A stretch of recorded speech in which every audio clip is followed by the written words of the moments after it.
Il faut savoir que je ne vous encouragerai jamais à aller vers une religion. Je parle vraiment d'une religion, hein, je parle pas d'avoir, des croyances religieuses et cetera. Vraiment de pratiquer une religion, je ne vous encouragerai jamais à le faire. Pourquoi? Tout simplement parce que ça va vous mettre des limites et moi je préfère que vous n'ayez jamais de limites par rapport à votre façon de penser, par rapport à votre intelligence. Parce que tôt ou tard, on arrivera dans des croyances, dans des schémas, pourris, ouais, on peut appeler ça comme ça, qui vous empêcheront d'avoir la réalité et la vérité. Et si vous n'avez plus la réalité et la vérité, bah, c'est que ça ne vous sert à rien. En tout cas, ça va vous empêcher de connaître la vérité. Et quand on regarde du côté de la science, c'est pas forcément toujours joli joli. Certes, il y a du progrès, on fait des tests, on avance, c'est plutôt bien. Le problème, il est que quand c'est pas justifié, quand c'est pas prouvé, la science a tendance à mettre des limites aussi. C'est-à-dire que tant que ce n'est pas prouvé, pour eux, c'est comme si ça n'existait pas, hein. Et ça, c'est gênant. D'un point de vue intellectuel, c'est gênant. C'est un peu, pas liberticide. En fait, si, c'est totalement liberticide d'un point de vue intellectuel, voire même au-delà, et ça fait régresser l'humanité en fait. L'humanité va toujours penser qu'il y a la science et puis il n'y a rien d'autre. Et c'est pour ça que je vous parle d'endoctrinement, parce qu'il y a des personnes qui passent dans des extrêmes par rapport à la science et ils ne se rendent pas compte de ce qu'ils font, hein. Et la moindre chose qui n'est pas prouvée, ça devient systématiquement un gros problème. C'est-à-dire que tant que ce n'est pas prouvé, ça n'existe pas pour eux. Et on forge parfois, des populations entières à, une nullité absolue en termes de vérité dans ce qui se passe réellement. En fait, on les maintient dans une capsule où il y a rien, voilà, ils savent pas, en fait. Ils connaissent rien. C'est-à-dire qu'ils ont une partie de l'iceberg qu'ils connaissent, voilà, c'est la partie scientifique et toute la partie, métaphysique, ils ont clairement, ils l'ont oublié, quoi. Ça n'existe pas pour eux.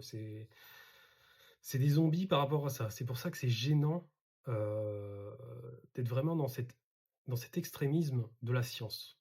Et c'est ça qui est gênant avec la science et la religion, c'est qu'on atteint une limite. Il y a une limite extrême à ne pas franchir. La religion, on l'a très, très tôt cette limite, parce que ça vous bride et la science, ça devient, une bride d'un point de vue métaphysique, d'un point de vue intellectuel, dès qu'on sort, des sentiers battus. Ça devient très limité du côté de la science dès qu'on sort des sentiers battus, parce que les gens sont directement dans une phase de: «Ça ne peut pas exister, c'est pas possible» et du coup, ils se bloquent et du coup, la science n'avance pas dans ce domaine et puis quelque part, c'est fait exprès. L'ésotérisme, je vous l'ai déjà dit, c'est très puissant. Si c'est très secret, c'est qu'il y a une raison. S'il y a des choses que je ne vous dis pas, c'est qu'il y a une raison. Et c'est pas pour, me la péter ou quoi que ce soit, non, c'est parce qu'il y a des choses qui ne doivent pas être dites. Si on révélait tous les secrets de l'univers à toute la population, je pense que ça serait un énorme carnage. Après dans la science, on a aussi la médecine, ça va avec. C'est peut-être même encore pire parce que le côté psychologique étudié par les scientifiques est parfois totalement, mais à côté de leur pompe.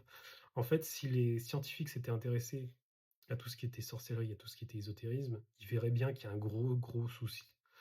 Parce que l'ésotérisme, tu peux affecter tout ce qui est psychologique, donc forcément, ça pose problème et c'est pas placebo, hein, je peux vous assurer, hein. On a toujours besoin de médecins, voilà, de chirurgiens et cetera, mais faut être sérieux, quoi, moi, je vois des médecins, des psychologues qui balancent des médocs comme ça à des patients qui sont dépressifs, mais quand je vois ça, moi, je me dis qu'il y a vraiment un souci, hein.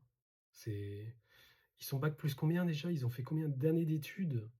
Si les mecs s'étaient intéressés un minimum à l'ésotérisme, ils verraient qu'il y a un énorme souci dans leur façon de traiter les clients. Mais bon, voilà, c'est partie des mystères de la vie. Voilà, si les personnes ont envie de se faire traiter, avec des médicaments, j'ai envie de dire, c'est leur choix, c'est leur souhait et j'ai presque envie de dire: «C'est leur problème». De croire que c'est des médocs qui vont guérir leurs problèmes, ce sera jamais le cas, hein, je vous le dis déjà. Voilà, après, chacun son avis sur, la chose. Je sais qu'il y a des professions dans le domaine de la médecine. Moi, je me pose des questions, voilà. Personnellement, je me pose des questions, professionnellement, je me pose des questions parce que l'ésotérisme, ça règle quand même beaucoup de problèmes. Et à côté de ça, on essaye de mettre des brides sur tout ce qui est médecine alternative. Alors, il y en a qui sont logiques, qui sont, quelque part, c'est sécuritaire, c'est bien. Mais le problème, c'est qu'on met tellement de brides par rapport à ça, c'est qu'on dit, «Allez voir absolument le médecin, surtout n'écoutez pas, tel conseil de telle personne». Dans certains cas, je comprends, c'est tout à fait logique et dans d'autres, franchement, et dans d'autres cas, aller voir un psychologue pour, juste vous écouter et puis, voilà, ça ne vous apportera rien. Je peux vous dire, si vous avez une entité sur le dos qui vous déglingue psychologiquement, mais le psychologue, il sert à rien et les médocs, des antidépresseurs, c'est encore pire, enfin, ça vous flingue la santé. Voilà, enfin, je sais pas. Moi, enfin, ouais, je me pose des questions. Après, aux gens de le découvrir par eux-mêmes, j'ai envie de dire. Mais voilà, pour conclure cette vidéo, restez humain quelque part. Moi, je n'ai rien contre ceux qui pratiquent, telle ou telle religion, je m'en fous de telle ou telle pratique. Moi, ça fait plaisir aussi de discuter avec des personnes, croyantes de tel horizon. Maintenant, il faut avouer que ça ne vous aidera pas forcément de pratiquer la religion en elle-même. Je parle bien de la religion, le bloc religieux, parce que forcément des notions religieuses, on en a parfois en ésotérisme, on utilise certains termes pour se comprendre, parce que forcément la métaphysique, ça regroupe certaines choses, mais jamais je ne vous encouragerai à aller pratiquer une religion. Et encore une fois, l'ésotérisme, la spiritualité ne sont pas une religion. Je vous le dis. Voilà là-dessus. N'hésitez pas à vous abonner et je vous dis à bientôt pour, d'autres vidéos.